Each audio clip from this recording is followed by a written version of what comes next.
दोस्तों, मैं बात कर रहा हूं आज आप सभी के बीच मुझे मौका मिला है आने का, तो मैं एक कहानी के माध्यम से मैं अपनी बातों को रखने का प्रयास करूंगा।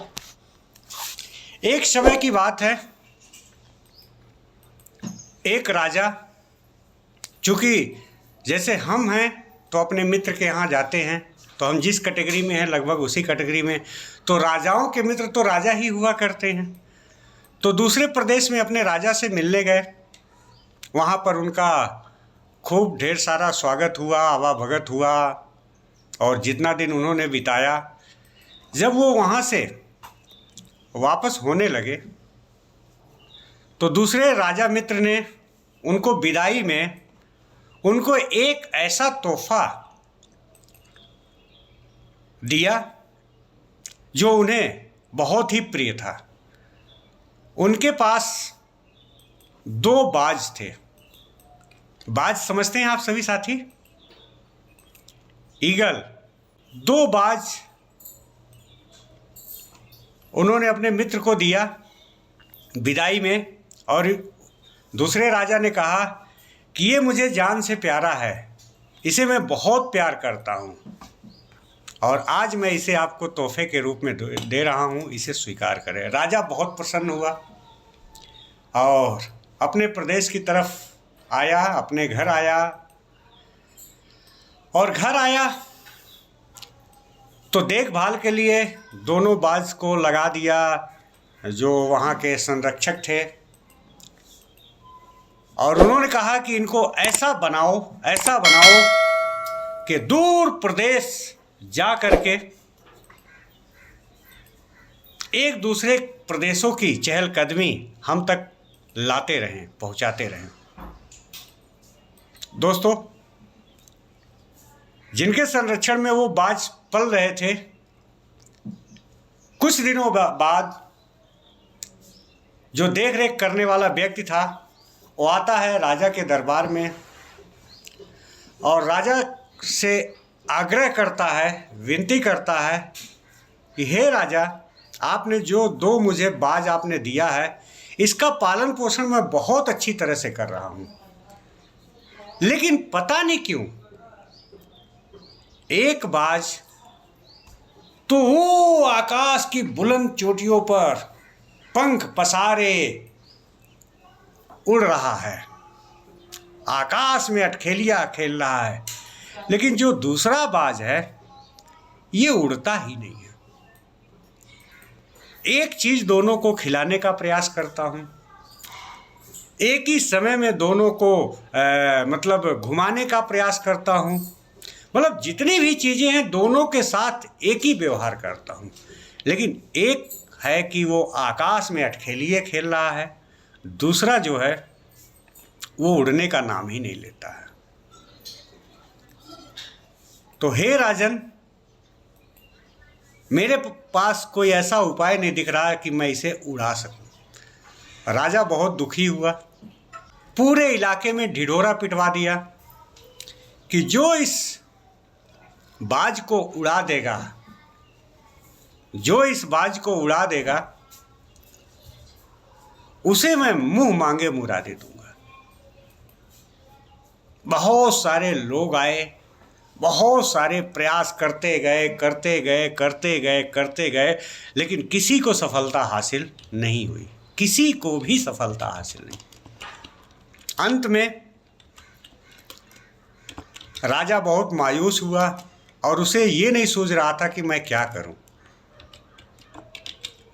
उसी समय एक किसान आता है राजा के दरबार में, राजा से कहता है कि हुजूर, गुस्ताखी माफ़ करें, छोटी मुंह बड़ी बात, लेकिन मुझसे रहा नहीं गया।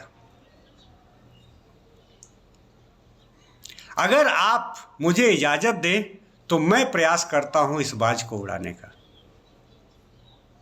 राजा ने कहा कि इतने जो पशु संरक्षक हैं, पंछी संरक्षक हैं, जो दिन रात यही काम करते हैं, वो इस बाज को नहीं उड़ा पाए, और तुम ऐसा क्या करोगे कि बाज उड़ जाएगा। उसने कहा देखते हैं हुजूर, एक बार मुझे मौका दें।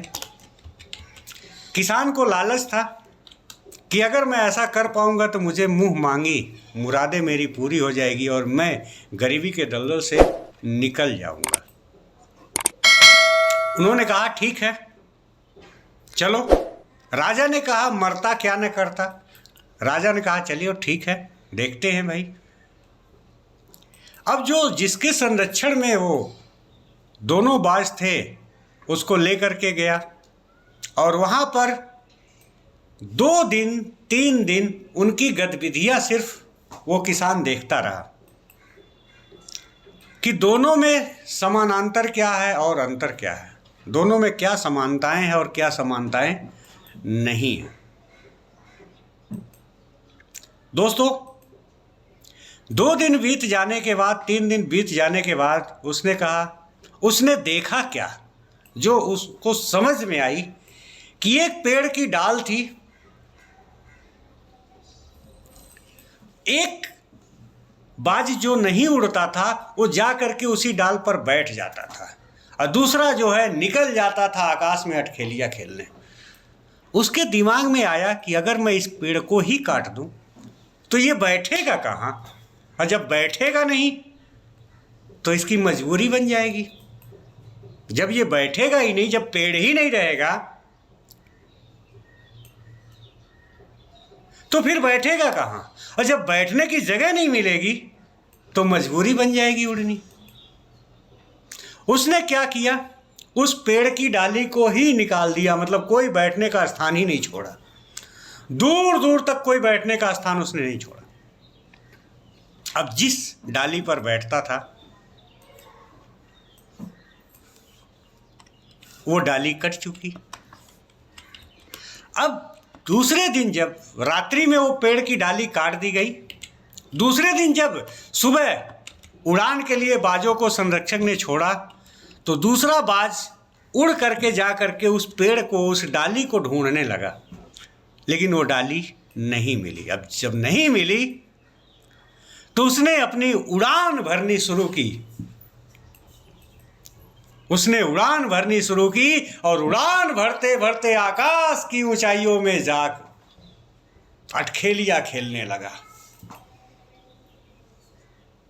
और उसी दिन से वो बाज अपनी नई उड़ान, नई गति, एक नया मिसाल कायम किया। यह देख जब राजा को ये बात पता चली तो वो अचंभित रह गए और उन्होंने किसान को दरबार में बुलाया। कहा, हे किसान, जिस पक्षी को उड़ाने के लिए दूर दूर से बहुत सारे लोग आए लेकिन किसी के प्रयास में सफलता नहीं मिली, ऐसा तुमने क्या किया कि 2 से 3 दिनों के अंदर ही बाज को उड़ा दिया। ने कहा, हे राजन, हे राजा, मुझे माफ करिएगा, मैंने ये चीज देखा कि उसको एक जगह स्थान मिल गया था और वो अपना घर बना चुका था। मैंने उस घर को ही तोड़ दिया, उस पेड़ की डाली को ही काट दिया और उसके पास जगह ही नहीं मिली बैठने की। और जब जगह ही नहीं मिली तो मजबूरी में वो अपनी उड़ान भरने लगा और आज आकाश में अटखेलियां खेल रहा है।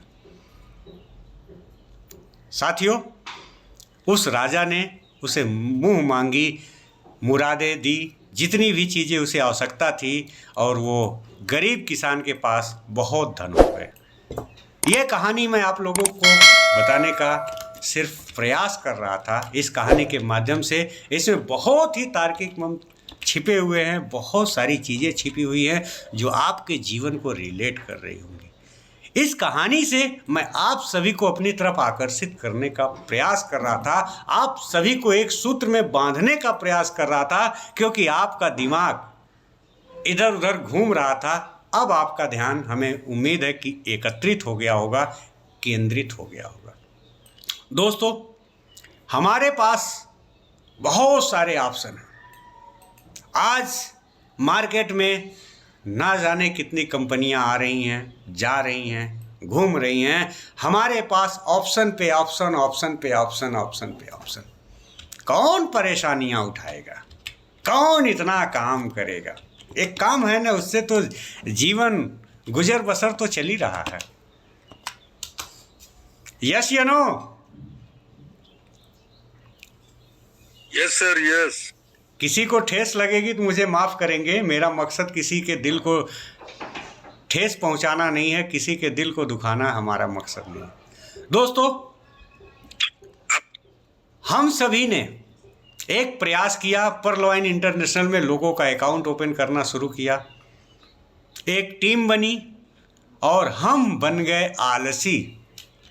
अब तो टीम काम कर ही रही है, हमें तो डीपी आ ही रहे हैं, हम तो अब टीम बना लिए हैं, टीम लीडर बन गए हैं, अब तो टीम काम करेगी, हमें तो डीपी आ ही रही है, फास्ट ट्रैक इनकम आ ही रहा है, 2020 बोनांजा का टीम बोनस आ ही रहा है, कोई भी खाता खुल रहा, सवा डीपी तो आ ही रही है।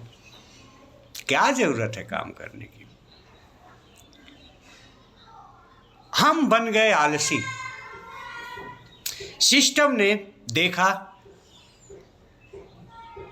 कि इस प्लेटफॉर्म पे एक छत्र राज होता चला जा रहा है, एक छत्र राज होता चला जा रहा है, और कहीं ना कहीं कुछ लोग काम कर करके परेशान हैं और कुछ लोग एंजॉय कर रहे हैं। सिस्टम ने अपना पैतरा चेंज किया कि सबको फिर से लाते हैं एक ढर्रे पर, और सिस्टम ने क्रिप्टो करेंसी के माध्यम से एक नया आगाज़ शुरू किया, एक नए अंदाज में नए क्रिप्टो करेंसी की स्थापना की, नींव रखी और उसमें सबको एक जगह पर ला करके खड़ा कर दिया। साथियों, हो सकता है मैं गलत हूँ, लेकिन जहाँ तक मैंने रिसर्च किया है, आज भी जो व्यक्ति डीपी पे काम कर रहा है उसे सवा डीपी मिल रही है, फास्ट ट्रैक इनकम के रूप में 40% की अर्निंग मिल रही है, कोरल का, ओनेक्स का, क्वार्ट्ज का, जितने भी अकाउंट लग रहे हैं, जिसके माध्यम से लग रहे हैं, 15 डीपी माइक्रो सेकेंड में उसके वैलेट में पहुंच रहा है और बहुत ही बेहतरीन तरीके से काम कर रहे हैं। लेकिन बहुत सारे साथी उलझ गए। सिस्टम ने जब अकाउंट ओपन करना बंद कर दिया, मैसेज डाल दिया कि अब अकाउंट पूरे हो गए हैं, अब मुझे इससे आगे की आवश्यकता नहीं है, तो लोगों के अंदर एक मायूसी जगी और लोगों के अंदर एक दहशत पैदा हुई कि अब अकाउंट नहीं खुलेंगे, अब हम लोगों का बिजनेस खत्म हो गया। बहुत सारे लोगों के अथक प्रयासों से, हम सभी के अथक प्रयासों से सिस्टम ने दोबारा अकाउंट ओपन करना शुरू किया। सिस्टम ने दोबारा अकाउंट ओपन करना शुरू किया और हम सभी ने फिर से काम शुरू किया। लेकिन एक अंदर ऐसी भावना पैदा हो गई कि सिस्टम जब एक बार अकाउंट ओपन करना बंद कर सकता है तो दोबारा भी बंद कर सकता है। और उसी बीच कुछ ऐसे लीडर्स, कुछ ऐसे महारथी जिनको हमने कभी नहीं सुना, हमने कभी नहीं देखा, हमने कभी नहीं नाम जाना, जबकि हम सभी साथी नित्य प्रतिदिन मीटिंग्स में बने रहते थे, ऐसे लोग, नए साथी आकर के नई नई बातें रखने शुरू किए और उससे लोगों के अंदर एक भ्रम पैदा हुआ और भी भ्रमित होने शुरू हो गए लोग। दोस्तों, अब उनके अंदर एक ऐसा माहौल उनके अंदर, उनके दिमाग में पैदा होना शुरू हुआ कि वो काम करना ही बंद कर दिए। लेकिन नुकसान किसका कर रहे हैं? मार्केट में जब कोई चीज़ होती है, एक मैं छोटी सी कहानी सुनाना चाहूँगा। 4 दोस्त थे, बहुत अच्छे मित्र थे। उसमें 3 दोस्तों ने मिल करके कहा चलिए खेल खेलते हैं और एक दोस्त को हम लोग मूर्ख बनाते हैं, देखते हैं उसका असर क्या होता है। बड़े ध्यान से समझिएगा, इस कहानी के माध्यम से आप लोगों के पास एक बहुत बड़ा मैसेज जाने वाला है। तीनों ने रचना रची एक साथी को मूर्ख बनाने का कि देखते हैं इसका असर उसके दिमाग में क्या पड़ता है। उन्होंने तैयारी कर ली। अगले दिन जैसे ही जो चौथा दोस्त उसमें शामिल नहीं था वो घर से निकलता है अपना सूट वूट पहन के मार्केट की तरफ। घर से जैसे बाहर निकलता है कुछ ही दूर पर उसका एक दोस्त मिलता है और कहता है, अरे यार बड़े अच्छे कपड़े वपड़े पहने हो, कहाँ जा रहे हो? लेकिन यार तुम्हारे चेहरे पे मायूसी क्यों झलक रही यार? कहीं तुम्हारा तबीयत तो नहीं खराब है? माथे पर हाथ वाथ लगाता है और चेक वो करता है।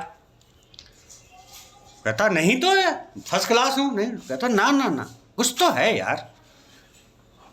चेहरे का हाव भाव ऐसा प्रतीत हो रहा है कि तुम्हारी तबीयत कुछ गड़बड़ है। ना ना ना ना नुकुर करते करते उसको लगा यार कि मेरी तबीयत गड़बड़ तो नहीं, लेकिन फिर नज़रअंदाज कर दिया, आगे बढ़ा। आगे कुछ ही दूरी पर दूसरा दोस्त मिलता है। कहता अरे यार मैं तुम्हारा कब से इंतजार कर रहा था,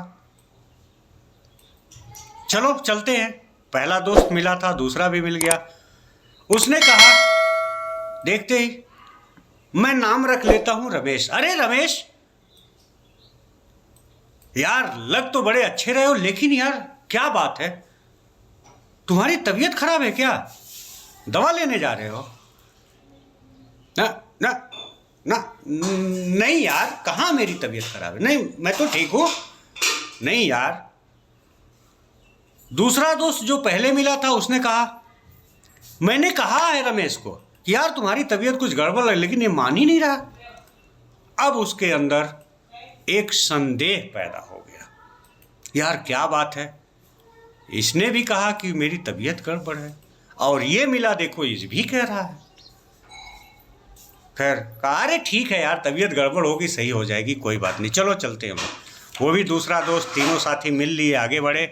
आगे कुछ क्षण पहुंचते हैं तो अगला दोस्त फिर मिलता है और दोस्त देखते ही नमस्कार नमस्कार, और जैसे हाथ मिलाता कहता अरे रमेश यार तुम्हारी तबीयत यार इतनी खराब है यार, दवा ववा लिए कि नहीं लिए? अब भाई साहब इतनी बात कहते उसके अंदर एक ऐसी भावना पैदा हो गई कि सचमुच वो बीमार हो गया और उसे अस्पताल जाना पड़ा। ठीक इसी प्रकार से साथियों एक ऐसा माहौल क्रिएट किया गया कि एक अच्छा खासा काम करने वाला व्यक्ति निगेटिव हो गया। एक माहौल ऐसा क्रिएट किया गया और ऐसे लोगों ने माहौल क्रिएट किया जिनको हम जानते तक नहीं थे, और इस माहौल में बहुत सारे साथी इस सिस्टम को छोड़ करके दूसरे सिस्टम में चले गए। बहुत सारे साथी जो बहुत बेहतरीन तरीके से काम कर रहे थे उनके अंदर एक डर पैदा हो गया। बहुत सारे साथी ऐसे थे जिनको डरा डरा के आईडी ब्लॉक हो जाएगी, ये हो जाएगा, वो हो जाएगा, दुनिया भर की बातें करते करते उनके अंदर एक ऐसी भावना पैदा कर दी गई। अब वो सिस्टम में बने तो हैं लेकिन कुछ करते नहीं हैं। क्या मैं सही कह रहा हूं? 100% सही। माहौल का बहुत असर पड़ता है साथियों, बहुत असर पड़ता है। एक माहौल, अगर एक माहौल बनाने से एक व्यक्ति अगर हॉस्पिटल जा सकता है, एक माहौल बनाने से अगर व्यक्ति मायूस हो सकता है, तो एक माहौल बनाने से एक व्यक्ति 100% सक्सेस भी हो सकता है। ये प्रूफ है। आइए माहौल की तरफ चलते हैं। दोस्तों आज आप पर्ल पे होंगे, कोरल पे होंगे, ओनेक्स पे होंगे, क्वार्ट्स पे होंगे,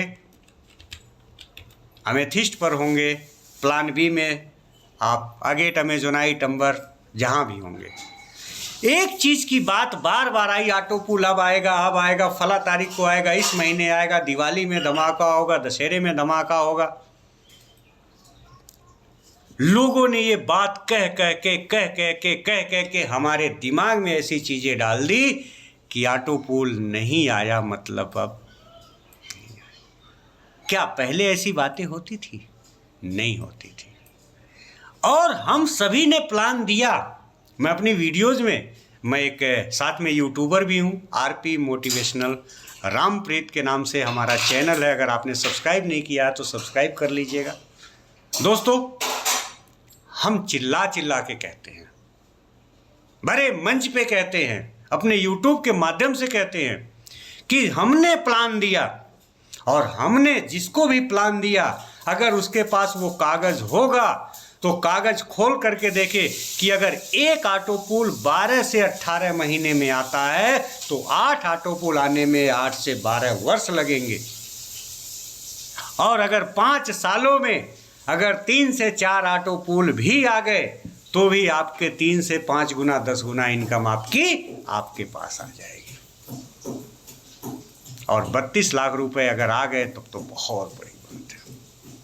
दोस्तों, मैं 100% क्लियरिटी के साथ कहना चाहता हूं कि जिन साथी का अकाउंट 2 साल पहले खुले हैं, सितंबर या उससे पहले खुले हैं 2020 में, उनको 3 ऑटो पुल आ चुके हैं। 2 साल के अंदर 3-3 ऑटो पुल आ चुके हैं। मैं प्लान ए की बात कर रहा हूँ, प्लान बी की बात नहीं कर रहा हूँ। प्लान बी एक इन्वेस्टमेंट प्लान है, प्लान एक वर्किंग प्लान है। प्लान बी में लोगों ने भर के झोली भर के अपना ऑटो पुल के चक्कर में लोगों ने इन्वेस्टमेंट किया। लेकिन दोस्तों, हम हमेशा इन्वेस्टमेंट के खिलाफ रहे हैं। काम करिए, 1 रुपये कमाइए, 50 पैसे खर्च कीजिए और 50 पैसे इन्वेस्टमेंट कीजिए। जो आपने लगाया उसे निकाल के अपने पॉकेट में रखिए। लेकिन जहाँ रिस्क है वहीं इश्क है, जहाँ रिस्क है वहीं इनकम फिक्स है। तो जिन साथियों ने इन्वेस्टमेंट किया और उन्हें केवल ऑटो पुल पे भरोसा रहा, वो आज चिल्ला रहे हैं। मेरी बातों को बुरा मत मानिएगा आप सभी साथी, प्लीज़। लेकिन क्या ऑटो पुल आपको 1 साल में आ जाएगा, क्या 2 साल में आ जाएगा, क्या 3 साल में आ जाएगा? सिस्टम की पता नहीं क्या गतिविधियाँ हैं, कोई नहीं जानता है, कोई नहीं जानता। सिस्टम कब देगा, कैसे देगा, कितना देगा, कोई नहीं जानता है। ना सिस्टम आकर के हमें बताता है कि हम आपको 32 लाख रुपए देंगे। जो PDF हम लोगों को मिला वो किसी सीनियर साथियों के द्वारा मिला, हम वही बातें आगे फैलाने का प्रयास कर रहे हैं। लेकिन अगर वर्किंग पे जाते हैं तो वर्किंग पे आप 2250 रुपये लगा करके आज भी आपको माइक्रो सेकेंड में, आपको 24 घंटे में 2 ऑटो पुल मिल रहे हैं। 16.40 DP आपको मिल रहे हैं। लगभग 1200 रुपये आपको उसी समय आ जा रहे हैं। जिनके द्वारा खाता खोला जा रहा 15 DP उनको माइक्रो सेकेंड में पहुंच जा रहे हैं रेफरल इनकम के रूप में। और 8 लेवल तक, 8 अपलाइनों को 1.25 DP पहुंच जा रहे हैं। अगर टीम में कोई अपग्रेड करता है अपना लेवल तो 40% फास्ट ट्रैक इनकम उस लेवल वाले, उस रैंक के व्यक्ति को उसी समय मिल जाता है। और ऑटो पुल, हमारा ऑटो पुल की अगर मैं बात करूं दोस्तों, तो हमारा ऑटो पुल 16 महीने में आया था। पहला 0.40, पहला ऑटो पुल आया था 0.40, 30 रुपये। आपके तो अकाउंट खुलते ही 2 ऑटो पुल आ जा रहे हैं। आप बताइए सिस्टम पे आप कैसे उंगली उठा सकते हैं? मैं मानता हूं प्लान बी के ऑटो पुल नहीं आ रहे हैं, लेकिन सिस्टम में जो प्लान बताया गया है वो बताया गया 4 की मैट्रिक्स से आएंगे। 4 की मैट्रिक्स से मैंने देखा है कि प्लान बी की लोग बात करते ही नहीं थे। बोनांजा जिस समय आया, जिस दिन पहले दिन लोगों ने किया, दूसरे दिन किया, तीसरे दिन किया, उन्हीं लोगों के ऑटो पुल आए। उसके बाद लोग भूल गए कि कोई अगेट करेगा, कोई अमेजोनाइट करेगा।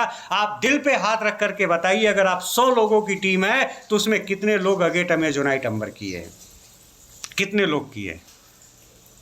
आप देखेंगे तो 10% भी नहीं मिलेगा। ये सत्य है। अगर आप टीम बोनस के रूप में देखें, अगर टीम बोनस आपको 100 डीपी आए हैं प्लान ए का, तो प्लान बी में आपको 10 डीपी शायद आए हों, 15 डीपी शायद आए हों। क्यों? क्योंकि प्लान बी पे हमने काम ही नहीं किया, काम ही नहीं किया। चलिए आगे बात करते हैं। अभी सिस्टम ने हम सभी के बीच एक नया तोहफा और दे दिया, एक नया तोहफा। ये तोहफा क्या है? क्रिप्टो करेंसी के रूप में पीवीसी मेटा हम सभी को दे दिया। पीवीसी मेटा, यह पीवीसी मेटा उन आकाश की बुलंदियों तक आपको ले जाने वाला है, लेकिन आप जैसे वो बाज एक डाली पर बैठता था, उस डाली को आपको काटना पड़ेगा, आपको उड़ना पड़ेगा, उड़ना सीखना पड़ेगा। अब आइए पीवीसी मेटा के विषय में मैं 10 मिनट चर्चा करूंगा। पीवीसी मेटा, आज भी लोग शोर मचा रहे हैं कि एक्सचेंज पर नहीं आया, एक्सचेंज पर नहीं आया, और मैं कहता हूं साथियों कि एक्सचेंज पर अभी आएगा भी नहीं। कान खोल करके आप सभी साथी सुन लीजिए कि अभी एक्सचेंज पर आएगा भी नहीं। क्यों नहीं आएगा? इसका बहुत बड़ा कारण है, बहुत बड़ा कारण है। सिस्टम के 3 फेज सिस्टम ने अपने नोटिफिकेशन में दिया था, 3 फेज। पहला सीड फंडिंग, दूसरा टोकन फार्मिंग, तीसरा रिवार्ड सेशन। अभी कौन सा चरण चल रहा है? दूसरा चरण चल रहा है, और दूसरा चरण है टोकन फार्मिंग का। साथियों आप बताइए, मुझे एक चीज का जवाब दीजिए, अगर सिस्टम एक्सचेंज पर चला जाएगा तो कोई सीड फंडिंग करेगा? कोई सीड फंडिंग करेगा? 50 डीपी, $50 कोई लगाएगा, 50 USD, वो डायरेक्ट एक्सचेंज पर जाएगा, वहाँ पर परचेज करेगा, जब रेट बढ़ेगा तो बेच देगा। यस या no? Yes sir, yes sir, एकदम करेक्ट सर, एकदम करेक्ट। तो क्या सिस्टम इसको जो इतना बड़ा कॉन्सेप्ट लेकर के आया है, क्या हम सभी चाहते हैं कि इसे बर्बाद कर दें? जब ये मार्केट में क्रिप्टो करेंसी के ट्रेडर जो हैं, जो रात दिन ट्रेड करने वाले हैं, जब उनके हाथों में चला जाएगा तो हम लोग तो कठपुतली बन जाएंगे, क्योंकि तब इसमें आ जाएंगे बड़े बड़े वेल, जिस दिन चाहेंगे रेट बढ़ा देंगे, जिस दिन चाहेंगे रेट डंप कर देंगे, जिन्हें वेल कहते हैं। वेल मछली का नाम आप लोगों ने सुना है। समुद्र में वेल मछली का एक साम्राज्य है। जहाँ पर वेल मछली रहती है वहाँ पर छोटी मछलियाँ नहीं दिखती हैं, तो हम लोग तो छोटी मछलियाँ हैं। वेल वो मार्केट के लोग हैं जो पिछले 10 सालों से 5 सालों से क्रिप्टो करेंसी में लाखों करोड़ों रुपए का टर्नओवर कर रहे हैं। हम तो 5,000 रुपये का इंतजाम भी नहीं कर पा रहे हैं। लेकिन साथियों, जिन लोगों ने इसलिए अभी एक्सचेंज पर नहीं जाएगा, आज हम लोग सौभाग्यशाली हैं कि सिस्टम ने हमें वो मौका दिया है सीड फंडिंग करने का। सीड फंडिंग के माध्यम से जितना भी हमें पीवीसी मेटा मिलता है उसका 50% सिस्टम रिवार्ड्स के रूप में दे रहा है।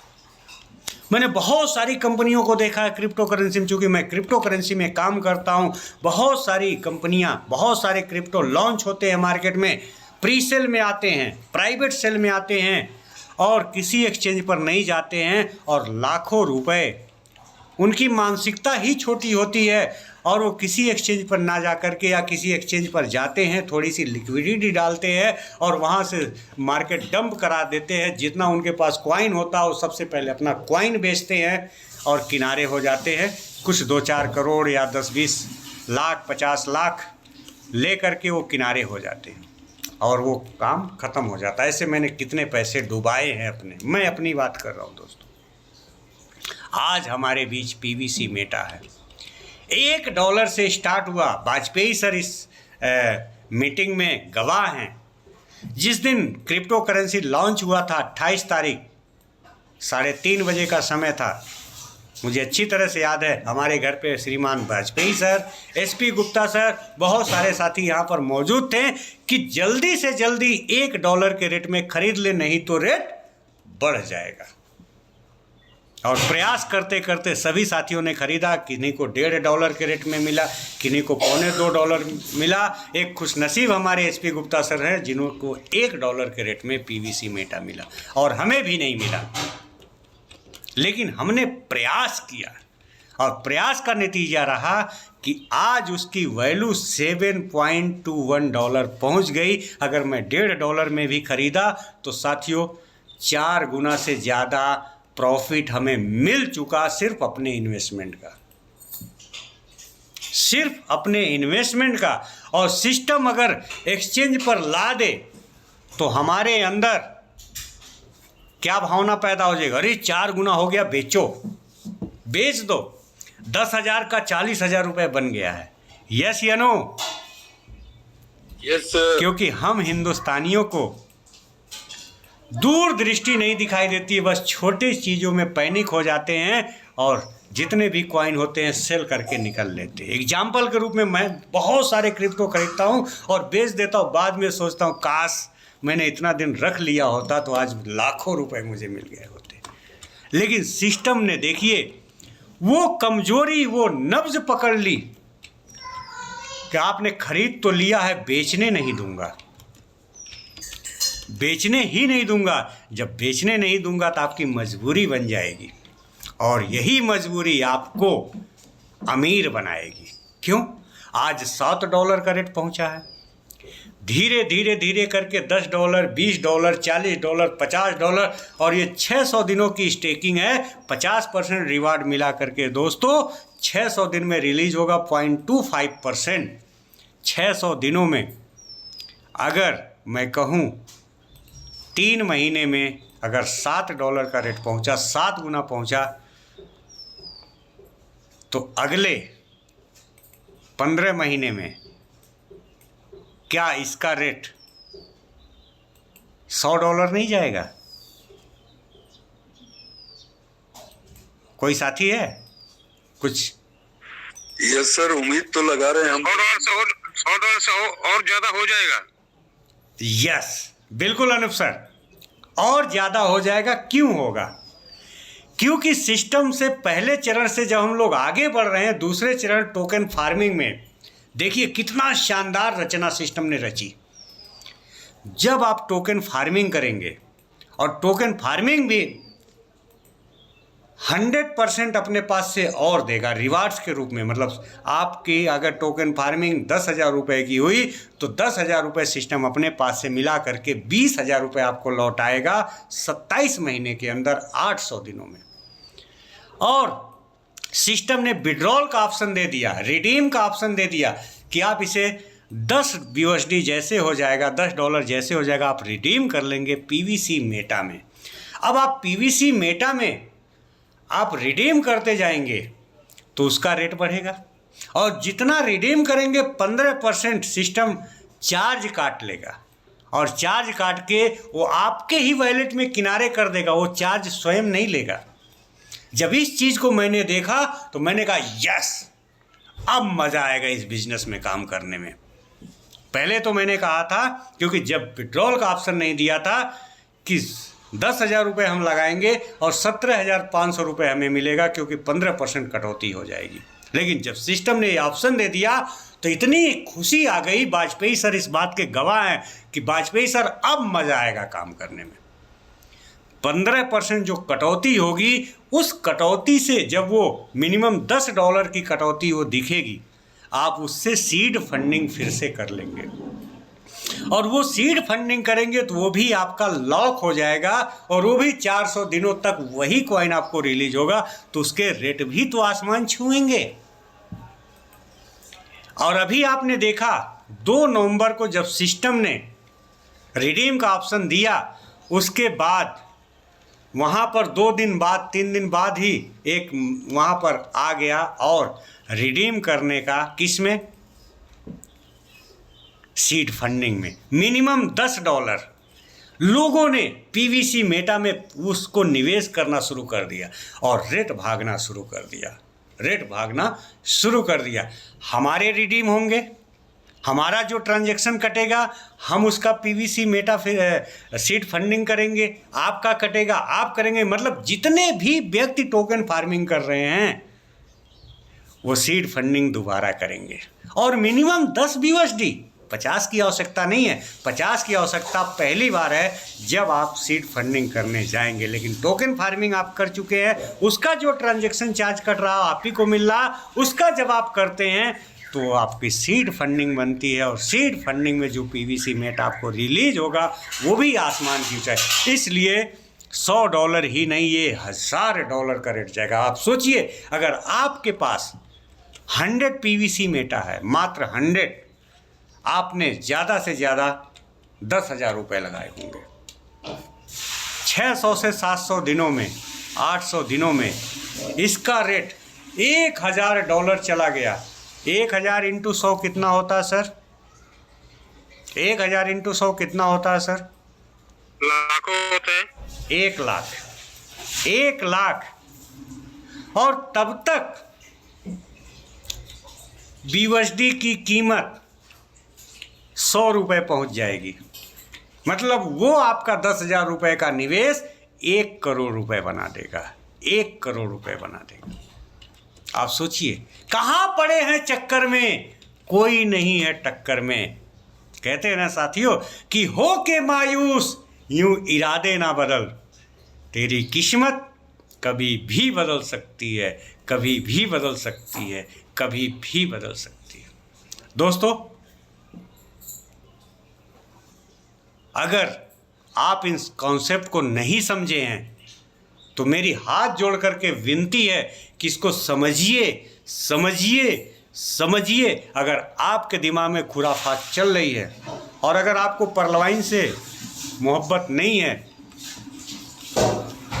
अगर आपको इस पे विश्वास नहीं है, छोड़ दीजिए। इफ बट किंतु परंतु में मत पड़िए, छोड़ दीजिए। जो करना हो वो करिए, लेकिन अगर करिए तो पूरी शिद्दत के साथ करिए। क्योंकि आने वाले 3-4 सालों में जब लोग अमीर बने हो तो आप ये न कहने लायक रहें कि मैं भी कर रहा था। आप सीना ठोक के कहे यस मैंने काम किया, मैंने काम किया, मैंने संघर्ष किया।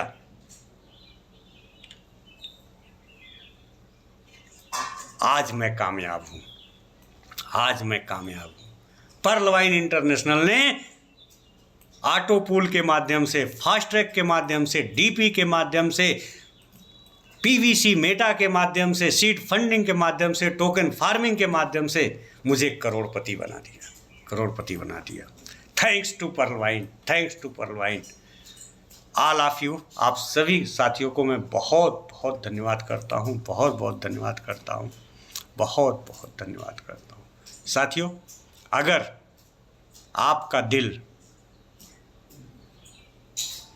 नहीं गवाही करता है ये काम करने को, तो थोड़ा सा आप अपने पिछले अतीत में जाइए और वहाँ पर झांक करके देखिए जब आपने इस काम को शुरू किया था तो आपके अंदर कितना जोश, कितना जुनून, कितना कॉन्फिडेंस, इतना विश्वास आपके अंदर पैदा हो गया था। कहाँ गया वो, कहाँ हो गया? अगर वो हो सकता था तो आज फिर हो सकता है। अगर उस दिन ये सारी चीज़ें आपके अंदर थी तो आज फिर हो सकती हैं, फिर हो सकती हैं। और बहुत बेहतरीन तरीके से आप इस सिस्टम को आगे बढ़ा करके एक मिसाल कायम करेंगे साथियों। तो मैं यही कहूँगा, अगर जिन साथियों ने अभी तक सीड फंडिंग नहीं की है, आपके पास पैसे नहीं हैं, आप प्लान दीजिए मार्केट में, अकाउंट लोगों के ओपन करिए और उससे डीपी का इंतज़ाम करिए। उस डीपी को सेल करके आप सीड फंडिंग करिए, एक चरण पूरा करिए, दूसरे चरण में जाइए, टोकन फार्मिंग कीजिए और टोकन फार्मिंग से आप एक टीम का निर्माण कीजिए। क्योंकि दोस्तों आपने देखा है कि टोकन फार्मिंग अब ये चलती रहेगी, चलती रहेगी। आप बताइए कौन सा दुनिया में बैंक है जो आपको 26-27 महीने में 2 गुना देगी? और हम कहते हैं 2 गुना नहीं देगी साथियों, इस पे आप काम कर लीजिए, 10 गुना आपको 27 महीने में तैयार हो जाएगा। 10 गुना इनकम, 10 गुना इनकम हो जाएगी। आपने 10,000 रुपये लगाया तो 1 लाख रुपए तैयार हो जाएंगे और काम करके आप लाखों करोड़ों रुपए। सिस्टम ने नोटिफिकेशन में दिया था, हम लोगों ने मजाक बनाया। एक दिन में लाखों अरबों रुपए कमा सकते हैं। प्लान को नहीं समझे, नहीं समझे, नहीं समझे, लेकिन आज प्लान को उठा करके आप देख लीजिए, इसको समझ लीजिए। 20 लेवल का प्लान, आप 20 लोगों को फ्रंट में ले आइए और 20 लोगों के साथ मिल करके काम करिए। देखिए आपकी इनकम होगी, निश्चित होगी, 100% होगी। साथियों, लाखों हम नहीं कमा सकते हैं। क्या हम 1,000-2,000 रुपये पर डे नहीं कमा सकते हैं? कोशिश करने वालों की कभी हार नहीं होती और की हुई मेहनत कभी बेकार नहीं होती, कभी बेकार नहीं होती, कभी बेकार नहीं। कोशिश तो करें। कौन कहता है आसमान में सुराग हो नहीं सकता? कौन कहता है आसमान में सुराग हो नहीं सकता? एक पत्थर तो तबीयत से उछालो यारो। हम पत्थर उछालते नहीं, प्रयास तो करें, पत्थर तो आसमान तक जाए। सुराग कैसे नहीं होगा? अगर सुराग नहीं होते तो बादल नहीं फटते। तो साथियों, एक प्रयास, प्रयास ही सफलता की जननी है। अगर हम प्रयास ही ना करें, ये तो सर गलत बात है। तो प्रयास करें। इफ बट किंतु परंतु, महाभारत में बहुत किंतु परंतु हुए थे साथियों, बहुत किंतु परंतु हुए थे, बहुत किंतु परंतु हुए थे। और किंतु परंतु करने वाले कोई और नहीं, भगवान श्री कृष्ण ठाकुर बाबा के, ठाकुर महाराज जी के बहुत अच्छे प्यारे मित्र अर्जुन जी थे। कोई बात अगर अर्जुन जी कृष्ण भगवान कहते थे तो किंतु परंतु बट लेकिन शुरू हो जाता था। आज कोई व्यक्ति शिद्दत से नाम नहीं लेता है, लेकिन वहीं पर रामायण में भगवान श्री रामचंद्र जी सिर्फ ऐसे मुड़ करके देख लेते थे, ऐसे हनुमान जी की तरफ। हनुमान जी उनकी इशारों को समझ जाते थे। उनके मुंह से आवाज आने से पहले यस, मैं करूंगा, मैं करूंगा, मैं करके दिखाऊंगा। और करके उन्होंने दिखाया। आज भगवान श्री रामचंद्र जी से ज़्यादा मंदिर पवन सुत हनुमान, महावीर हनुमान, संकट मोचन हनुमान जी के मंदिर आज मौजूद हैं। तो साथियों, इफ बट किंतु परंतु के चक्कर में ना पड़े, किसी भी लीडर्स के चक्कर में कौन क्या कहता है इसमें आप समय ना गुजारिए। आप क्या कर रहे हैं इस पे समय गुजारिए। तो आप थोड़ा सा अपना टाइम मैनेजमेंट देखिए। जितना समय आप वीडियो देखने के चक्कर में लगे हैं, जितना समय आप लोग मीटिंगों में व्यर्थ कर रहे हैं, मैंने मीटिंगों में जाना छोड़ दिया। आप किसी भी मीटिंग में जाइए, मुझे नहीं पाएंगे। यही समय आप मंथन करें, टाइम मैनेजमेंट। एक कॉपी, बड़े ध्यान से सुनिएगा आप सभी साथी, एक कॉपी उठाइए, एक रजिस्टर उठाइए, अपनी डायरी उठाइए और 1 महीना अगर आपको कुछ नहीं करना है मत करिए। पूरा 10 दिन का शेड्यूल बनाइए, सुबह उठने से लेकर के रात सोने तक, और कितने घंटे सोते हैं इसका भी शेड्यूल देखिए। कहाँ कहाँ पर आपका समय बर्बाद हो रहा है, मुझे बताने की ज़रूरत नहीं है। सिर्फ आप लिखिए कितने बजे आप ऑफिस जा रहे हैं, कितने बजे आप ऑफिस से आ रहे हैं, ऑफिस में आप क्या क्या कर रहे हैं, रास्ते में आपने कितना समय बिताया, घर आने के बाद आपने कौन कौन से काम किए। पूरी दिनचर्या आप 10 दिन लगातार लिखते जाइए, लिखते जाइए। 11वें दिन आपको समझ में आ जाएगा कि मेरा समय कहाँ बर्बाद हो रहा है। आज तक आप मीटिंग में प्रत्येक दिन जा रहे हैं, कितने ज्वाइनिंग आप लेकर के आए, मीटिंग में जा करके कितना आपने सीड फंडिंग कराया, मीटिंग में जा करके आपने कितना टोकन फार्मिंग कराया, मीटिंग में जा करके आपने कितना फास्ट ट्रैक इनकम अचीव किया, मीटिंग में जा करके आपने कितना टीम बोनस कमाया। बताइए साथियों, आप YouTube पे दिन भर वीडियो देख देख करके निगेटिव होते जा रहे हैं, अपना दिमाग खराब कर रहे हैं, कितना पैसा आपने कमाया? जवाब है किसी के पास तो बताइए। किसी एक साथी के पास जवाब है तो बताइए, मैं आपसे पूछ रहा हूँ, है किसी के पास जवाब? नहीं है। तो हम क्यों समय बर्बाद करें? क्यों समय बर्बाद करें साथियों? अपने लिए काम करें, अपने परिवार के लिए काम करें, अपने भविष्य के लिए काम करें, अपने प्रेजेंट के लिए काम करें। क्योंकि अगर आपके पास माल है ना साथियों, तो आपके हज़ारों दोस्त मिलेंगे, हज़ारों साथी मिलेंगे। जीवन में, दुनिया में जितनी चीज़ें सब आपके लिए हैं, लेकिन अगर यही नहीं है ना साथियों, ना कोई आपका अच्छा मित्र होगा, ना ही दुनिया की बनाई चीज़ें आपके लिए होंगी। क्योंकि जब आप उस दुनिया की बनाई हुई चीज़ों को जब आप देखेंगे तो आपके अंदर निराशा जगेगी। आप मार्केट से निकलिए, आपके जेब में 100 रुपये ना हो और सेब खरीदने का मन कर रहा हो, आपके अंदर सेब देख करके, सेब के खाने का स्वाद आपके मुंह में आपके लार बन जाएगा, लेकिन आप मन मचोड़ के वहाँ से निकल लेंगे साथियों, निकल लेंगे। क्यों न हम काम करें, क्यों न अपने टाइम को मैनेज करें। अपना टाइम मैनेजमेंट 10 दिन का आप डायरी पर लिखते जाइए और काम शुरू कर दीजिए। मत पढ़िए किसी यूट्यूबर के चक्कर में, दिन भर में 50 वीडियोज़ आ रही हैं, मत पढ़िए, मत किसी मीटिंग में जाइए। अपनी टीम के साथ मिलकर काम करिए, उनके साथ सद्भावना की बात रखें। निश्चित रूप से 10 दिन आप देखिए, 10 दिन करके देखिए साथियों, मैं दावे के साथ कहता हूँ मेरी कही हुई बातें सत्य हो जाएंगी, 100% सत्य हो जाएंगी। और अगर नहीं करते हैं तो मेरी सारी कही हुई बातें व्यर्थ हो जाएंगी। तो अगर मैं इतनी देर तक अपनी बातें रखा हूँ, अगर आप लोगों ने फॉलो किया, एक व्यक्ति ने भी अगर फॉलो कर लिया और किसी मंच पर किसी समय आकर कहता है कि रामप्रीत जी आपने जो बातें बताई थी मैंने उसको फॉलो किया और रिजल्ट मिला, उस दिन मैं अपने आप को धन्य समझूंगा। मैं समझूंगा कि जो मैंने यहाँ पर बातें रखी है ये कहीं ना कहीं आप सबके जीवन में आगे बढ़ाने के लिए काम आई हैं। तो साथियों निश्चित रूप से, और अगर मेरी बातों से किसी को ठेस पहुँच रही हो तो साथियों एक चीज़ मैं कहूँगा कि मुझे कोई फ़र्क नहीं पड़ता है। फ़र्क इसलिए नहीं पड़ता है कि मैं अपने घर हूँ, आप अपने घर हैं, मैं आपके लिए आया हूँ। मैंने जो समय निकाला है ये आपके लिए निकाला है।